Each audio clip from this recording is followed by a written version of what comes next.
জাতীয় কবি কাজী নজরুল ইসলামের ৫০তম মৃত্যুবার্ষিকীতে ঢাকা বিশ্ববিদ্যালয় প্রতি বছরের মতো এবারও বিভিন্ন কর্মসূচি পালন করছে। সেখানে আছেন সহকর্মী মামুন হুসাইন।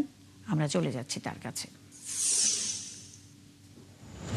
মামুন, কবি নজরুল ইসলামের মৃত্যুবার্ষিকীতে কি কি আয়োজন রয়েছে আজ?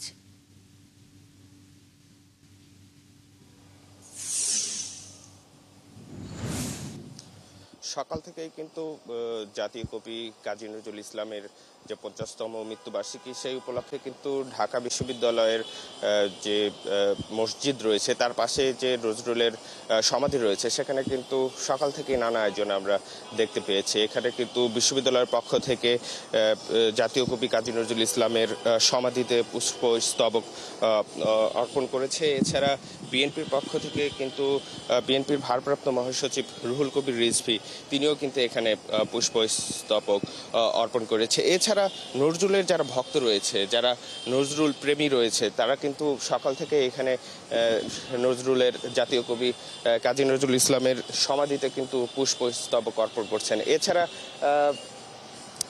আমরা কিন্তু এই জাতীয় কবি কাজী নজরুল ইসলামের সমাধির পাশেই কিন্তু এখানে কিন্তু একটি আলোচনা সভার আয়োজন করেছে। সেখানে কিন্তু আমরা দেখতে পেয়েছি যে সেখানে নজরুল সম্পর্কে বিভিন্ন ধরনের আলোচনা হচ্ছে, নজরুলের গান, নজরুলের কবিতা, সেই সব বিষয়ে কিন্তু এখানে আলোচনা হচ্ছে। আপনাকে আরেকটা বিষয় জানিয়ে রাখি যে নজরুল কিন্তু ছিলেন দ্রোহ, সাম্য, মানবতা আর অসাম্প্রদায়িক চেতনার কবি। তিনি কিন্তু ৭৭ বছর বয়স পর্যন্ত বেঁচে ছিলেন। তিনি ১৯৭৬ সালের এই ১২ই ভাদ্র তিনি ঢাকায় শেষ নিঃশ্বাস ত্যাগ করেন। তারপরেই কিন্তু তাকে এই ঢাকা ইউনিভার্সিটির যে কেন্দ্রীয় মসজিদ রয়েছে তার পাশেই কিন্তু তাকে সমাহিত করা হয়েছিল।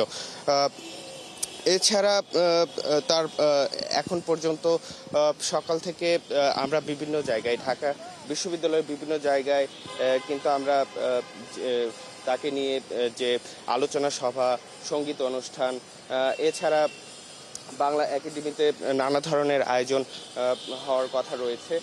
সেখানে হবে সারাদিন ব্যাপী নজরুলকে নিয়ে কিন্তু এইসব আয়োজন তারা করেছে।